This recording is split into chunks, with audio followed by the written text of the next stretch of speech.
Hi, everyone. Hi, everyone. Welcome back to A Tough Act to Follow, episode number 3. We're super excited to be back. This was Fran and I just finished a really, really big week at school. Oh, I am so glad it is over. It was a lot. A lot of work, a lot of stress, but... Even though we weren't there, it still felt like... It really did feel like finals week. We have made it through. But now we're done. What makes me really sad is that we don't have that many finals. I only have 2 things due this week. We have our acting final on Monday, and then I have something due for my decision-making class. But other than that, we're finished. But just think that if we were actually at school, we'd be chilling this week. And then banquet would have been this upcoming Friday. Banquet is it's like prom for the theater department at our school. And it's so, oh my gosh. Also, sorry, our goal this week is to stop saying and I keep saying it. So, oh my gosh. Okay. But banquet, just think. The theme was black and white. So, I mean, kind of a weird theme, but I think that we would have popped off with the outfits. Oh, I knew what I was going to wear. I was going to borrow my friend's prom dress, which was black and white polka dots. I was going to try and pull like a Carrie Bradshaw moment with this like polka dot dress and have my hair like super teased in 80s and like kind of like gaudy jewelry and like pink lipstick. That was going to be my vibe. But alas, no one will. I didn't know what I was going to wear. I was looking online to try to order a dress, but I didn't get that far because clearly we're not there. But we probably would have got spray tans this week. And, we really wanted to try the pink soda blowout place that we never got to do. Yes. Fran and I famously love to go get spray tans together, and we will always go to Tommy's Tanning on free tan weekend. We will drive 30 minutes to an hour out of our way to get a free spray tan. KCCTF. Oh my gosh, where we had to wait almost but it was like an hour and a half the drive there for the spray drive tans. was horrible. Remember the rain? Oh my gosh, yes! We almost died in the rain. Fran did an excellent job though. She really killed it out there. The worst rainstorm I think I've ever driven. And first off, it was pitch black and there was no lights on the highway. And then it started torrential downpouring. I could not even see the car in front of me. No, we couldn't see anything. Scared. And Grace was actually very good in the moment. She goes, "It's okay, Fran, you got this. You're doing so well." I really thought this was the end of our life. And honestly, if we had to pull over, I just don't think I could have. I really think if we would have pulled over, we would have gotten hit because it was so bad. I just knew that I really needed to stay calm because when I am not calm, there's no chill. So I needed, for your sake, and for both of our lives' sake. Grace was like, pretend you're playing a game. She goes, just pretend you're driving. Just pretend you're playing a driving game. That's it. You're doing great. Mario Kart. That's when I was first learning how to drive. I felt like I was playing Mario Kart. Like, that's what I would tell myself to, lower the stakes. I do that still sometimes. I'm a horrible driver. God. So, this week, we made it through. I'm happy. Today, I slept a little later. I usually like to get up early on the weekends, but... Yes, usually we film around 11, and it's like... a fun start to our morning, but now it's because we were up a little late last night. We had a game night with our friends. It was super fun. It was kind of to celebrate the end of classes, and we played this game that I had played with another group of friends, but I really wanted to play it with our big game night group. It's when everyone makes a PowerPoint on a random topic, and then someone else presents it, having no idea what the PowerPoint is about, and it was so much fun. Everyone's PowerPoints were hilarious. So this morning, what did I do? I cleaned up my room. I worked out, and I showered, and that's about it. Yeah, I have some very ripe bananas, so I'm thinking about making banana bread. I think I have dark chocolate chips too. Yes. So that'd be really good. Because a couple weeks back I made vegan banana bread and I was a little vegan. No, or was it gluten-free? I think it was gluten-free banana bread. It was really, really good. And I put in dark chocolate chips and it was delicious. But my family complained a little bit because they said it tasted weird because it was gluten-free. Gluten-free, of So, course. I guess I will be making regular banana bread, but that's fine. Yeah, one time I tried to make like a healthy version of these peanut butter cookies, and they just ended up tasting like fake sugar. They like tasted like stevia. It was disgusting. Well, there was no stevia in it. I used regular sugar. I just had to use gluten-free flour, which is actually very expensive. I didn't realize how expensive it would be. And I'm trying to think what else was different. And I used almond milk instead of regular milk.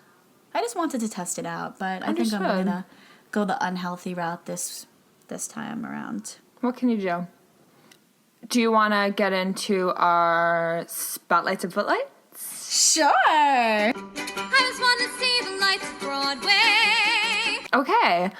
Do you want to go first, Fran? So, this week, I think that my footlight would have to be stressing over finishing up this week. There definitely was tons of work to do all at once. Finals week is always this crazy, but I think definitely with all of our filming, that had a lot to do with it.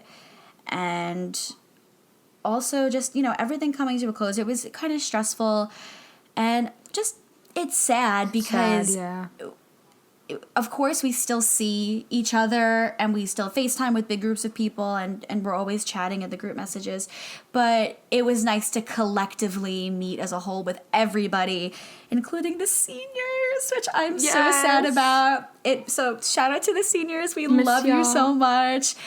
It was really sad because, I was thinking that they've been there from the beginning, from when I was a freshman. Obviously, they were there. So, I've been with them the longest. And they were a lot of fun, a lot of laughs. I'm going to miss going into the grind. It's going to be so weird next year when we're back in the fall. When we're back, because we're manifesting that we're going to be back. So, it was definitely a little bittersweet on their last class. I sent them all a message, and I was like, I love you all so much, and I'm really sad that this is the way that your year had to end. But they're all stars, and I know that they're going to be amazing. Yes. My footlight was I had my last voice lesson this week, obviously because it was the last week of classes, but I had my last voice lesson with my teacher, Janelle, and it was so sad because this semester I was lucky enough to have hour-long voice lessons because since I transferred, I need to make up for the credits that I didn't take while I was at Muhlenberg in voice lessons. So I have hour voice lessons and they were great and super long. And I feel like this semester I just improved a lot. And I was just so sad to say goodbye to Janelle because I'm going to miss her over the summer. And I'm still going to take voice lessons over the summer. But right now, obviously, we're kind of in like a little limbo. But yeah. And it just kind of the general end of classes is just really sad. It's always bittersweet because I'm happy to be done, but I'm going to be bored. Oh my God. Even today, I just feel like I don't know what to do with myself. Yeah, and I'm trying to be more productive with certain things, but the fact that we don't have any assignments that we have to do is... Yeah. I like to be busy. We both like to be busy. So... Even though we complain about being stressed, I'd rather have 1,000 things to do. Yeah. I love to be stressed. I love it. Yeah. So I guess I'll go to my spotlight for this week. So I definitely think my spotlight is finishing musicianship. I'm pretty sure, I checked my grade, I'm pretty sure I'm finishing with an A-, which I am so happy with because musicianship was such a difficult class, especially for me because when I came in, I knew absolutely nothing, and I feel like I've come a very long way with that class, and all thanks to our fabulous teacher, Justin. So I'm very happy with the way this semester ended up turning out. And even though we had this little blip that we were unable to have class in person. Just this little bit. Yeah, just a little blip. this little blip. So I'm glad that I was still able to learn a lot and then still keep up my grades. So it looks like, because he posted the grades on Blackboard, it looks like I'm finishing with an A-. So I'm very happy with that. And also something else that really helped me this week was doing my work. I was sitting outside at my table in my backyard with my umbrella. Ooh. And it really just put me in a much better mood. Of course, I wanna do that. I was still doing work and stressed out, but I was happy to be outside because I feel like if I'm, getting a little bit of sun in my body, like I felt nice and relaxed. So I want to go read outside. yeah. Well, the thing is that my umbrella in my backyard, it kept falling over because so it kept falling over on me because it was so windy. So I was sitting there and then it flew over, then I had to get back up and then fix it again. But I don't know. I really enjoy doing my work outside. So I think that's definitely something I'm going to continue to do throughout quarantine. And as it gets nicer, that'll be more fun. I know. I'm waiting for my pool to be open. I cannot wait to go just relax. I know. I'm waiting for my pool to be open too, but my pool is famously frigid because Mine too. It's under a tree. Oh. It's under a tree in my backyard because Okay. it was the only place that had flat enough land to put the pool, but it's always freezing. So I never go in it unless it's 100 degrees because otherwise it's too cold and I'm just not, I don't love swimming that much. So. we had a tree in my backyard, but we cut it down because of that reason. But my pool is still absolutely freezing, and it does have to be really hot. But when I tan, I'll lay in my backyard and then I'll jump in the pool for a minute, and then I'll get out and I'll lay in the sun again. I'll just keep going in and out just to cool off a little bit, even though it takes me at least 5 minutes to get in because it's so cold. Okay. My spotlight is that I had a really good week of final performances for everything. Last week I had talked about how I wanted to focus on all the songs and the performances that I was doing this week, and I felt like I actually was really prepared for all of them, and I was really successful in all of them. Our musicianship final, we had to learn an entire song all by ourselves from the sheet music with no recording, and I loved my song. It was so much fun. Oh, it was the best performance. It was iconic in every single way. It's about this crazy, if you weren't there, it's about this crazy girl named Aster, and she's writing her dissertation, and she's freaking out. So basically, she's me. But yeah, so that went really great. And then I also had a good workshop in actor therapy because I was really stressed out about this one song, but then I worked on it with my voice teacher, and then I workshopped it in class, and I feel like I'm finally able to get it a little bit. So that's my spotlight. We love that. So, do you want to get into what we're fighting for this week? Yes. What are you fighting for? Everyone, that was our beloved professor. One and the only Tim Howard. Tim Howard, who so graciously recorded that soundbite for us. Obviously, the segment was inspired by him. What are you fighting for? This is the motto that we live by in our acting classes, our daily lives, So we just thought it would be super fun because he kind of tokened it for us if he recorded it. But in recording it for us, he sent us so many options. It was amazing. I did not expect it to be this much of a task for him, but it was fantastic. He sent us 20 choices of different variations of him saying, "What are you fighting for?" And I and I was like, "Say it to me, ask me what you're fighting for." So Okay, Grace. What are you fighting for? So, Tim, this week, what I am fighting for is I want to kind of set a routine now that school is over, because now that we don't have classes, I just feel like I'm just floating. I don't really know what my purpose is. So I want to I want to probably set a consistent time that I'm going to work out maybe. And I need to create just some sort of structure to my weeks and my days. Like, luckily we both just signed up for another session of actor therapy. Yay. So that should be super And we're fun. finally in the same class now. Yes, and we're also in it with our 2 other friends from school, Tony and Victoria. So we're so excited that we're all in the same class.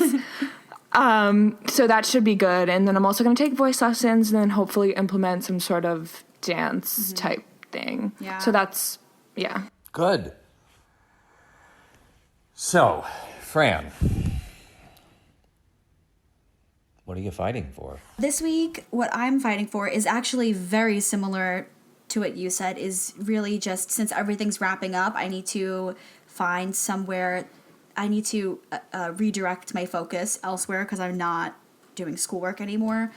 So definitely finding a time to work out. I know I did not work out last week at all because I was so stressed and didn't really have the time, or I was not in the right headspace. So this morning I woke up and I worked out. So I'm going to continue that. I'm going to continue to do that. Also, I'm going to try to find like little crafts and hobbies for me to do because I just need to keep busy, and I don't want to be scrolling on my phone on TikTok and Instagram because I just feel my brain cells diminishing. Like, I don't want that. I'm going to look for a book to read. So basically, in general, I am fighting to redirect my attention elsewhere and just to really find new activities to do. Well, earlier in this quarantine, when I had some free time, I started scrapbooking, which was lots of fun. I have this one of the mini photo printers, so I just print out all these pictures that I have on my phone, and they're like stickers, basically, so you can just stick them, and I do it all in my journal that I write in. But I was like decorating it, and it was so much fun because I was like reminiscing on the school year and like they were really cute. You sent me a few of the pages; they were really nice. Yeah, I'm going to do more now that we're going to have more free time. Yeah. All right, let's cue it up.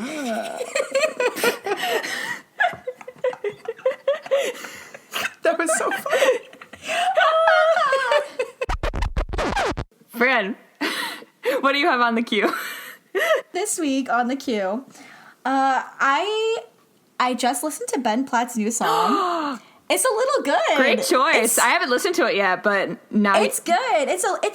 It's not a bop. I wouldn't say it's a bop. It's a little sad, but I don't know. Sometimes you want to get in your feels a little bit, so it's nice. Also, I've been listening to Joni Mitchell because I think I'm gonna sing for actor therapy a song called "Big Yellow Taxi," and I have been enjoying Joni Mitchell and that song in particular. That's fun. What about you? All right. I have on my queue, I have the leaked Lady Gaga song from her new album, Chromatica, that is coming out at the end of the month. It was supposed to come out in April, but famously, she did delay the release because of the coronavirus. But it was leaked yesterday, another song from her album called Free Woman. And it's on Twitter? Yes, on Twitter. Or 2 days, I think the day before yesterday. But it's iconic. I cannot wait for the rest of the album. I have tickets to see her on tour in August. I don't really foresee that happening, but in my dreams. Oh, man. My dreams. I really want to go to a Lady Gaga concert. I feel like it would be fantastic. It's everything. I saw an Joanne out-of-body World experience. Oh, Joanne World Tour was surreal. It was one of the best nights of my life. It was so much. Lady Gaga and Beyonce also gives an amazing concert. I don't think I've ever been to a really, really good concert. That's tragic. I mean, I've been to concerts before, but never one that I really was blown away by. I don't go to that many. But I also saw, I've seen, Sutton Foster in concert many a time, you know. Oh my god. Okay. So should we get into our topic for today? Yes. All right. So this week we were inspired actually by our good friend and my roommate, Logan Farley, who gave us the idea to have people submit in a sort of story for us to read on the podcast. And we were like, oh, that's genius. Let's go for it. So we thought it would be so much fun to hear all about your crazy audition stories, because having auditioned a lot ourselves, we know that they do not always go as planned. Oh, never. So before we get into the stories, we're just going to chat a little bit about our kind of way that we approach a song for an audition and our own audition horror stories. Of course. And when we talk about song interpretation, we're not saying this is the way you have to do it. Yeah, who am I? This is just the way that we like to approach it, and ways and tips and tricks that we've learned throughout our time in theater school. Yeah. But this is just a few things that we like to do. And it's just been, I do really enjoy working on songs for my rep book, especially in a time like this where, like, there's not much to do. It's really nice to kind of sort of focus on one specific thing, and you can really kind of, like, make it perfect. Mm-hmm. Yeah, and that's something that I struggle with during the year when we're actually at school, because I'm always adding things to my book, but things are in there that need to be cleaned out. Yeah. I have some random songs in there that I haven't touched in probably months. So what's the point of me keeping it in there? It's just taking up space. If it's not any use for me, I'm not gonna keep it in there. So definitely over the summer, I did a lot of housekeeping and a lot of cleaning out of my book with actor therapy, which was very, very beneficial for that. So I'm definitely happy with what I have so far. There's a few slots I need to fix, and I think that this will be a really good time for me, especially with the next actor therapy session coming up. Yeah. And then, of course, over the summer, I'm going to have more than enough time to work on that. Mm-hmm. I think what I've learned, especially this semester, is that the most beneficial thing for me in, like, acting the song has been choosing a song that I really, really love, because I guess before this, I never really thought about that. I guess I was thinking more about what people in the audition room might have wanted to hear me sing. But this semester, after I found I Don't Care, the Judy Garland song, which I famously love to sing, I feel like I kind of understood what it really was like to really love and enjoy performing a song. So now I've looked for that in all my other songs that I sing. Yeah, and something that I used to struggle with was I love getting new songs. I absolutely love it. I love when people say, oh, you should sing this, because I have a little note section in my phone and I'll write it down and then I'll listen to it later and then I'll become obsessed with it and won't stop listening to it. So I was like saying it's almost like Christmas morning when I get a new song. I love it because I get so excited. But my issue that I struggled with in the past and still occasionally slip into, I listen to the song and I am so focused on how it sounds that I get lost in, I just have to worry about how it sounds. But I always need to redirect my attention to, okay, well, what am I singing about? And for me, what I like to do, I like to either print out the lyrics or I handwrite them, and then next to it, I just dumb it down and I write everything that I think is being said in the song.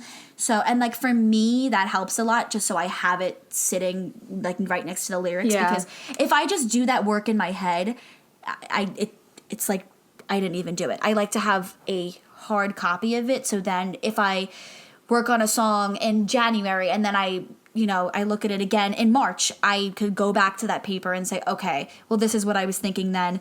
Have my thoughts changed on that song.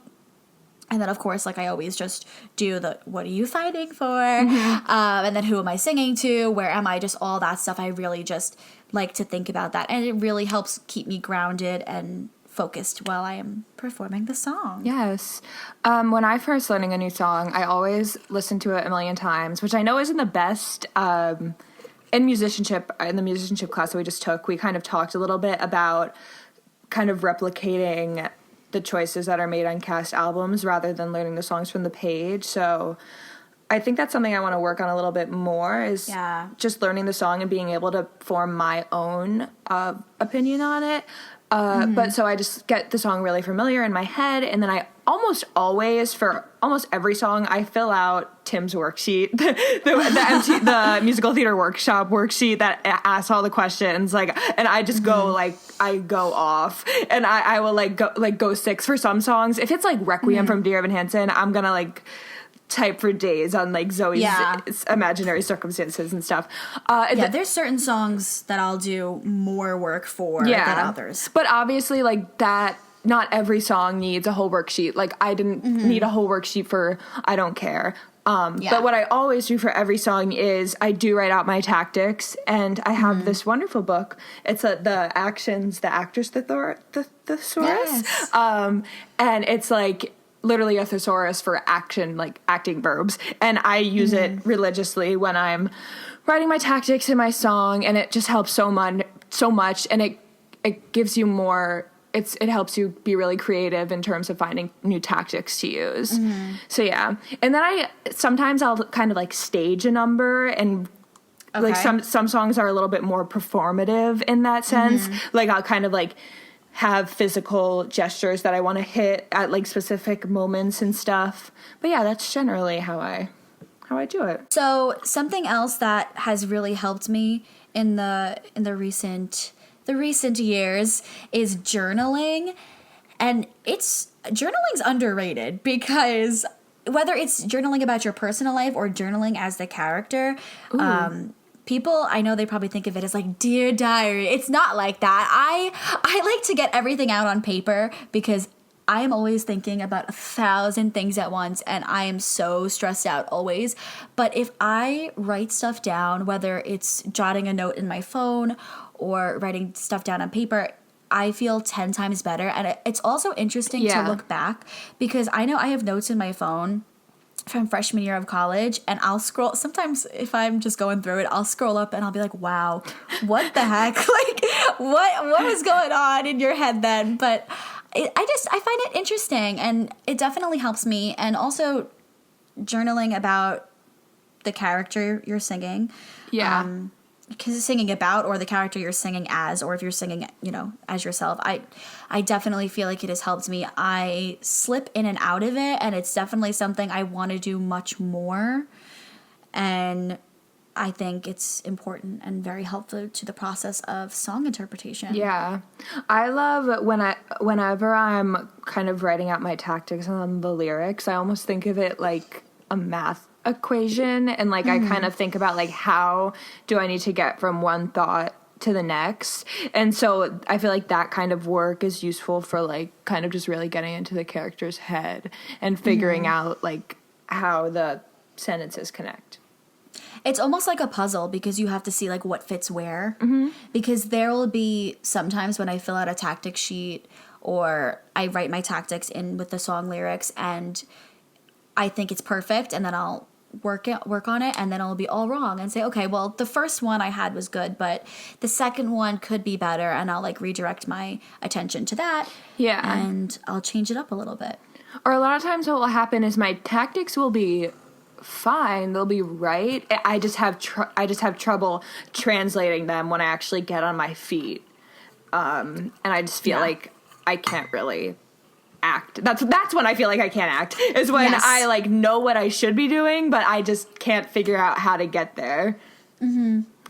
Yeah, that's something that I definitely struggle with, because on paper it's very strong, and then when I get up to do it, everything goes out the window, and I'm like, no, literally. I swear, like, I have an intention, I know what I'm doing, but it's the struggle that we go through. It's okay. Do we want to talk about our audition stories? Sure. I thought of a really fun one from my past that I suppressed a little bit. It's not bad, but I just forgot about it. So when I was in middle school, I was signed with this like agency. It wasn't. I don't think it was an. I don't think it was an okay. agency. I think it was like a management company. It was called Connecticut Kids. There was like I knew a bunch of other people that were with it too. I don't even know how I got it. I think it was through like my voice teacher at the time or something. And so I didn't ever really do that many things for it. I only probably went on like 3 auditions. And so one of the auditions I went on was I was in middle school. It was like 7th grade, and it was a Littlest Pet Shop audition. It was an audition for a Littlest Pet Shop commercial. And I remember I went to the city. I think it was at not Ripley Greer, but in one of those like big buildings.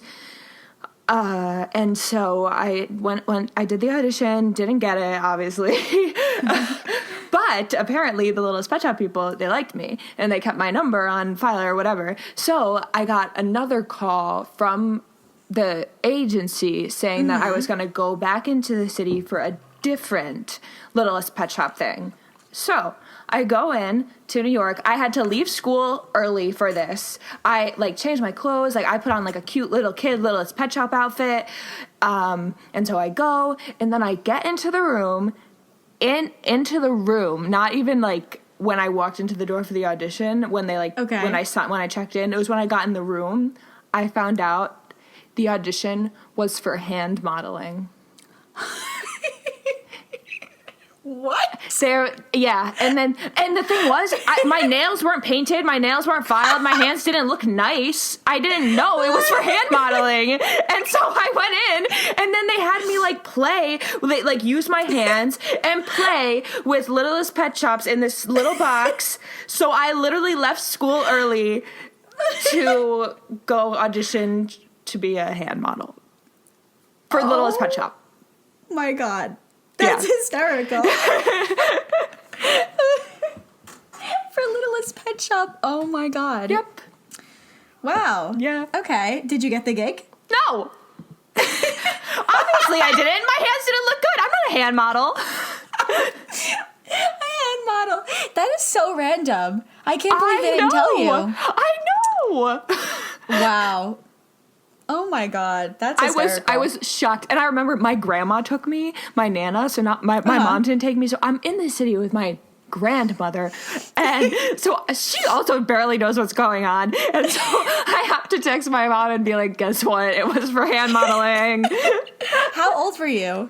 I think I was in 7th grade. So what, 12 maybe? Yeah. That's so funny. Yep. I think I have a story, but it's about my childhood too. Actually, I have 2. One is about me and one is not about me. So, you know how like on the radio they had those advertisements, they were saying, "Oh, you could be a Disney Channel star, be like all the Nickelodeon stars. You could be like this person, that person."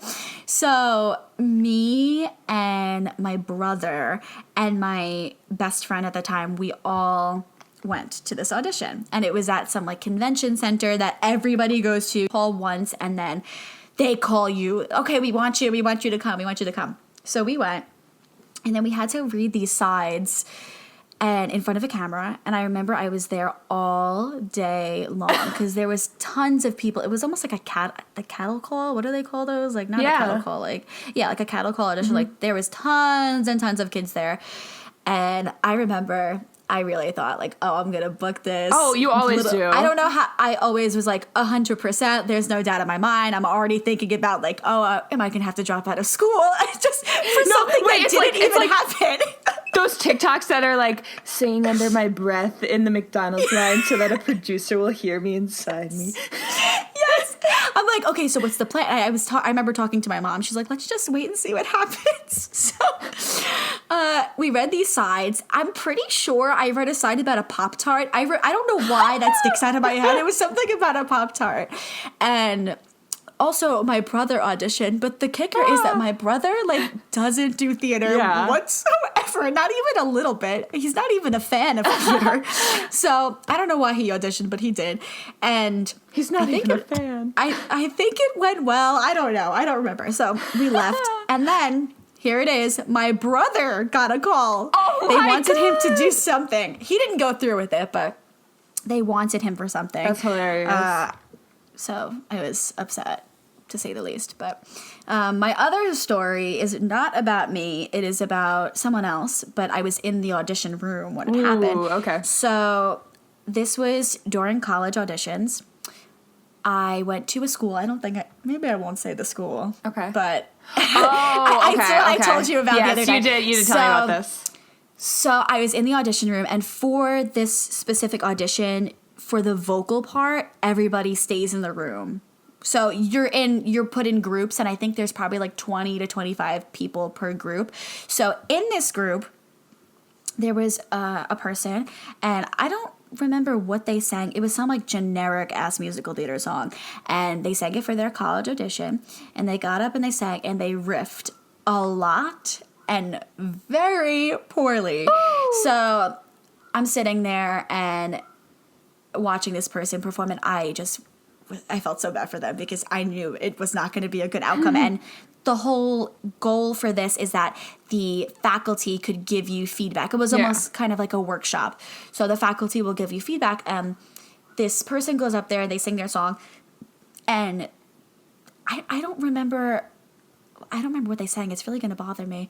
But anyway, they sang, and the faculty member looks at them and says, if you're going to do tricks, make sure they're correct. You can't be riffing if you're going to sound like that and it's going to be incorrect. I was so embarrassed for the person. Imagine being told I would have cried. If you're going to do tricks, make sure they're correct. What? Make sure they're polished. Like, what the hell? So I would have been so embarrassed. And the person was horrible. Like, okay, yeah, thank you. Thank you. All right, do we want to get into the stories? Sure. I'm very excited. Yeah, we have them on our iPads, and we have not read them. This is our first time reacting to them. So, should be interesting. Yes. So let's start off. So our first story is from our very good friend, Julia Rocchio. Okay. Yes. All right. Okay. Mine was for when I auditioned for WestCon. I was singing With You from Ghost, a song about my dead boyfriend, and in the middle of it, the power went out and the lights turned off. Tim told me to stop until the power clicked back on, and when it did, I continued. Then I started doing my monologue, Kathleen's monologue from Proof, where she talks about her dead dad, and the lights went out again. And then she says, I think that is one of the main reasons Tim accepted me. I had an accidental seance, I guess. Iconic. Oh my God. That's Poor so girl. funny. I would have been mortified if that happened. Okay, so next is a audition story from our friend Ryan. So, Ryan says, I auditioned for Dear Evan Hansen 3 times, but on my second time, we all went in and they hand us these papers for like information stuff. So I fill out mine and the guy next to me fills out his. I hand in mine and he just looks at it. And I'm like, okay, bet. So I just sit and get ready for my audition. Meanwhile, the guy that's next to me starts freaking out and yelling. So I'm like, any normal guy, just move to the other side of the room. So he's just screaming at the top of his lungs and the casting people are like, are you okay? And he says, oh yeah, I'm just nervous. I'm warming up. And they go, okay, don't yell please. And he's like, oh, I'm sorry, and all that stuff. But little did he know that the little paper was flying out the window. What? Oh, okay. And he turned to give it to them, and he saw it, and it was out the window, and he ran after it. He ran after it out of the room and down the street. Fast forward, after my audition, I say thank you, and I left and was collecting my stuff. This is like 2 to 3 hours later. He comes running back in with the paper. All crumpled up, and I said, I got my paper and I can still go. And they just let him skip the line and do his audition. They let him audition? He came back 2 hours later? Why would the producers of Dear Evan Hansen? Okay. I wonder if he booked. Doubtful, but now I kind of feel like I stand a little bit more of a chance auditioning for Dear Evan Hansen if they're letting this boy skip the line. Maybe he was like a method actor, and that's why he decided he needed to scream and be nervous in the waiting room. Because Evan Hansen is a nervous wreck. I just don't think so. Oh, okay. Okay. All right. Oh, Michelle's is a little short, but this one's a little quick little fun one. My greatest audition story ever. Tripping and falling up the steps while exiting after I sang my song in the wrong key. Period. Oh. Sounds not fun. Sorry, Michelle. Yeah, I remember when that happened. Michelle I also remember. She came back to her room and she said, "You'll never guess what happened." I fell walking up the steps because it's a whole big procedure auditioning at our school for the seasons, because we always audition in the black box, but they always rearrange it. So we never know. We never know what it's going to be when we go in. It's crazy. I actually believe I'm not sure if Michelle was right before me or right after me at this audition, but I remember we were like right around the same time, and she saw me. Famously, I did walk out and immediately start crying after I came out. Was this for A Little the fall? Night Music? Yes. Yeah, it was for the fall. I understood. Okay. And I sang That'll Show Him, which I have now since revived to bring back to my book, but at that time, bring her back. At that time it was not for me, and the song was, that audition was also very, very bad for me. But yeah, so that was quite the day. Okay, so next is an audition story from my friend Allie, and here we go. So, this audition season, a company came and auditioned at Heart for their season. And I originally was unavailable for the season, but my schedule cleared up at the last minute, so I threw together an audition in 5 days. I sang I Didn't Plan It from Waitress and threw together a cut. I sang it in front of the auditioners, and it was subpar. Could have been worse, could have been better. Then my monologue, which was also subpar.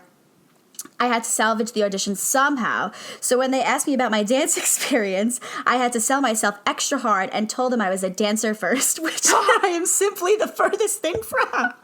Oh my god. They asked for my website, and I gave it to them and never heard back. So they probably think I'm a nasty liar now. At the A1 auditions, when the guy asked me if I was a dancer, he was like, "How's your dancing?" I said, "Strong mover." He said, "Thank you." Never heard back. Oh my god. I was like, understood. That's like when Philip asked at the 1940s audition, he's like, "Well, what would you rank your tapping on a 1 to 10? I was like, "I don't know how I'm supposed to rank my tapping." I said, "I can pick it up." I said, "I'm not a tapper," but he goes, "Can you do a time step?" I said, "Yes." He goes, "Okay, so probably like about a 4 or a 5. I said, "Okay, if you say so, Philip." Yeah, if you say so. He goes, "Do you know how?" And then he asked if I knew how to jitterbug, and I said, "I'm willing to learn." I'm dead. Okay, so our next story is from the one and only Liv, who we go to school with. She just graduated. She's so iconic. In every look way. up to Liv in every way, shape, and form. Ever since I came to WestCon, I just always wanted to be like her. She's always so prepared coming to rehearsals, always on her grind, going to auditions. She's been booked and blessed. All right, here's her audition story. I thought I was auditioning for Grease when I booked a chorus line. I sang a totally inappropriate song, so they went into my book and had me sing a second song. They picked a song that I had forgotten to take out before going and didn't have an extra piece of paper to rewrite my book list with it out of, so I left it in and did the dance call that I didn't know was happening. So she sang that song, and then she did the dance call that she didn't know was happening with an old leotard and ripped leggings that she happened to have in her bag because I was going straight to tap class after the audition. They literally had no idea if I could sing at the ballet until a week into rehearsal because they didn't have me sing it at the audition. And thank goodness for that, because I had to work for that song and probably wouldn't have gotten the show if they asked me to hear it. Oh my god, I'm dead. Oh my god. Liv, you're perfect. You're perfect. The next story is from Bella, and she said it's not really an audition story, but she's just gonna say it anyway. She was cast as Mulan in a community theater group, and it was racist because Bella is a white Italian, and she was cast as Mulan. But I know that she would kill Reflection. I know that she would sound so good. We know she popped off. I'd love to see a recording, Bella. Well, that's like in my high school we did Sister Act, famously, and the role of Dolores Van Cartier is supposed to be African American, but in my all white, very much very white Catholic high school, we had changed the role of Dolores to being a loud Italian woman from Brooklyn. Oh my god, that's so racist. So anything that was about being African American was changed to being loud and Italian. That's horrible. From Brooklyn. Yeah. My school loved to do that. So. I'm dead. Anyway. Next, we have a story from our good friend Carter. I wish he elaborated more because yes, this these is a funny these story. are great. The first one is just a quick sentence. He says, "One time I winked at a choreographer while singing, and he scowled at me." And then he says, "One time at a children's theater, they asked me to improv a dragon in the show, The Reluctant Dragon. So I started talking about how me and my girlfriend Nessie go out for drinks on Fridays. I didn't get the job for a children's theater." This next story is from a senior that graduated, I believe, 2 years ago, Laura. And she says, "It's not that crazy, but when I was 16, I was at the female dance call for Newsies. It was tap, and I went outside listening to the tap sounds, trying to decipher the moves before my group got called in. I heard there was a toe stand, so I began practicing mine outside the room. Somehow, I slipped and fully broke my big toe. Oh my God. I went on to do the audition as well as walk 35 blocks after. Wow. Oh my God. I want to know what happened. Did she get it? I can't believe that she still did the dance call. That's kind of iconic. But you know what? She was there. Yeah, And she showed up. You gotta smile through the pain, girl. Mm-hmm. You gotta smile through it, and she did it. Damn. Oh, wow. Okay. Next, we have a story from Fran's best friend, Mariana. During my semester auditions for sophomore year, 2 of the shows were Avenue Q and Measure for Measure. 1, looking back, I absolutely hated what I wore. 2, I walked on stage and forgot to slate who I was and what I was singing. Stared at the accompanist waiting for him to tell me to go, which I know you shouldn't do. Then, I completely forgot that we had to read lines for Measure, and when asked who I was auditioning for, I answer with Lucy or Kate. I laughed throughout my whole Measure for Measure reading because I was mortified. And when I was walking off stage, I said sorry and waved. Oh, that's terrible. Sorry. It's crazy because I always get so anxious, even if I know the people. Like if we're auditioning at school, I still get nervous. Oh yeah. Even though we know these people, we have personal relationships with them. I get so nervous. I don't know why. Well, at school, I think I get more nervous about like the stakes of what is going to, because like when I'm auditioning outside of school, if I book it or not, it doesn't matter right now. Yeah. But booking a show in school is like it matters as of now for your whole year. The whole trajectory for the whole semester, you know? So you want to be booked and blessed at school. Period. Now we will be reading a audition horror story from Logan, who was Grace's roommate this year and going to be my roommate next year. God, which yes. I'm super excited about. So, he says, "Hi, Fran and Grace. I wanted to start off by saying I love you guys and love the podcast." Oh, thank you, Logan. We love you too. So, my audition horror story takes place during the January of 2018. I was auditioning for colleges, and I was in Philly for my Temple MT audition. After a very rough dance call to Schuyler Sisters from Hamilton, we were told that due to the abundance of auditionees, we would have to make a 32-bar cut to a 16-bar cut. Ugh. After changing into my classic khakis and classic khakis and dress shirt and waiting in line for what seemed like forever, I was finally ready to go in. I walked in, gave my music to the accompanist, and sang my very mediocre 16 bars of Try Me from She Loves Me. I love that song. After a long silence, the music director went, is it okay if we go through your book? Panic. No other school went through my book. I didn't even know what a book was. I had no idea what was in there. They could pick anything. I quietly said, sure. After rummaging through song after song, the music director said, here, sing this. It just so happens that he picked Just Keep Moving the Line from the hit TV musical Smash, made famous by Megan Hilty. That's brilliant. I was mortified. Why was that in my book? Who let me walk into a college audition with that in my book? I swallowed hard and said, sure. After trying to remember the word. What the words were, I belted like no other gay 17-year-old musical theater student belted, and I was totally humiliated. I blew it. Why did I let this happen?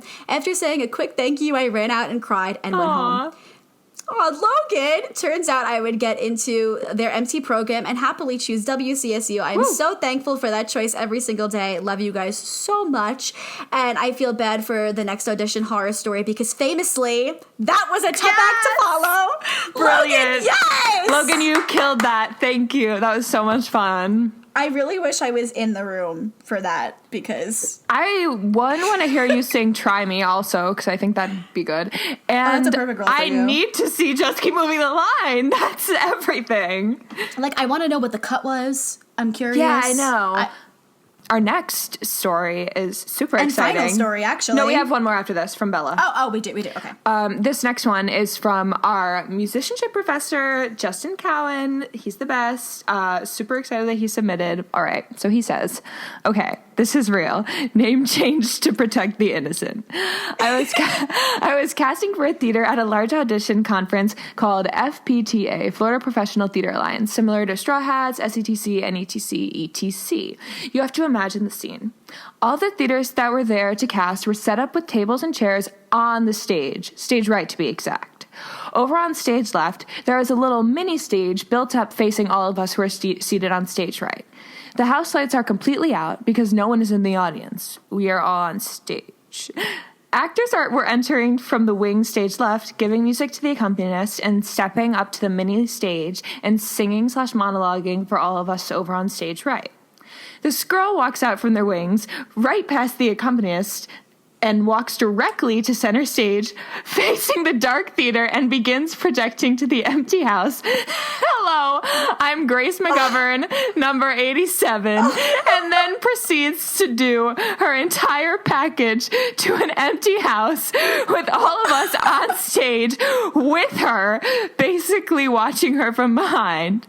No one had the heart to stop her. She finished her package and walked right off the stage, and she came with seemingly no idea of what just happened. We had to take a 15-minute break because we could not recover from the laughter. Poor girl. I do think some theaters called her back, though. Okay, both choices. We love that. Hopefully. That's hilarious. Oh my God. That is something I would do a little bit. That's so fun, though. Wait. Like, I don't know why. I'm not gonna lie. For a second, I forgot that he said that he changed the name, and I thought that was you for a second. I was thinking, when was this? Fran, what? What? I really thought it was you. Okay, Fran. Oh my God. Okay. I'm dead. I can't. All right, so everyone, turns out we do not have one more story. We thought we did, but I guess we made that up in our heads yesterday night. We cannot find the text. But that was a fun story to end off on. Thank you, Justin. Thank you for everybody that submitted. Thank you. That was so much fun. We really wanted to kind of like interact with everyone and have more of a chance for y'all to be on the pod with us. Yes. There are going to be many more opportunities for us to interact with the listeners of this podcast. We were actually thinking about doing a Tony-themed episode, considering that, unfortunately, the Tonys will not be happening this year. So That's insane. Can we just literally wild. The Tonys have never not happened since they started. Oh, I'm devastated. But there were a lot of fantastic shows that were going to be nominated and a lot of fabulous actors and actresses. Yes. And luckily, me and Grace have seen a lot of the shows. That were We've seen nominated it- for this season? I've seen a few. Well, that would be. We've seen a few, and we Yeah. also have some friends that have seen. So Yeah. we are going to be posting on our Instagram story probably in a few weeks, because I think the Tonys were supposed to be June 7th. Yeah. So within a few weeks, we're going to be posting and seeing, like, we'll make a ballot up and we'll Yeah. make people vote, and then And it will will be something you announce- could, like, put on your story and, like, put what you thought was going to be your Tony nominees and everything. Yes. So we will have more information with that once we get a little closer. We're still developing the idea. This is just a seed. And Yes. we're just trying to see what kind of feedback we get with that. So we're thinking about that. And we do have some other fun ideas that I think we'll keep hush-hush for now. Yes. But we do have some fun ideas. We're really starting to... We're going to throw ourselves into the podcast a bit more. We already have been really consistent with uploading every week. Yeah, but now we're just going But- to have an immense amount more time to Yeah. really focus on it and, like, produce a lot more really good content. And we have a lot of fun ideas, and we're looking forward to sharing them with everybody. And having some fun special guests soon. Yes, very soon. We have lots of thoughts for who we want to have. Some friends, some teachers, some like maybe like little celebrities. we'll see what we can do. I'll talk to my people. We'll work our magic. Yeah. Well, this has been a super fun episode. Yes. Thank you so much to everyone who submitted and who made it this far. We hope you all enjoyed. It's a lot of Grace and Fran to listen to, but we thank you all if you Yes. made it this far. Yes, we hope you enjoyed. And this has been quite the tough act to follow. Thank you. Bye.